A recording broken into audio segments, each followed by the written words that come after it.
Marimar, tahu nggak? Tadi pagi Ipit pasea sama suaminya. Masa gara-gara apa? Gara-gara dibikinin kopi ada buuknya. Itu mah istrinya saja yang gotrok. Bikin kopi pakai buuk. Ya mungkin tidak kahaja. Atau bisa jadi ada buuk yang hiber.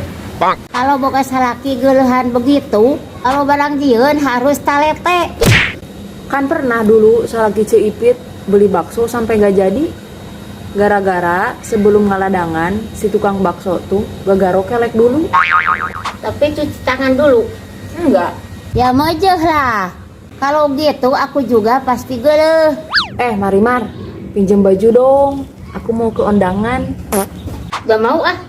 Badan kamu pinus sama kurap. Ih, udah mau leungit kok kurapnya. Semalam sudah aku gosok pakai hulu koneng. Gak mau ah, takut tepak. Ya udah deh, pinjem tas kamu aja yang ada gambar meongnya. Mau dipakai. Mau kemana gitu? Mau apa ya? Dibuang sayang. Wah. 2 tilu. Kalau aku mah gitu ya. 2 tilu. Kalau barang jieun harus halete. Talete, yang halete. Ji 2 tilu. Si. Nah kayak sisi. Sketsenya guys dari Cotton Goods. Jangan lupa klik keranjang kuning ya.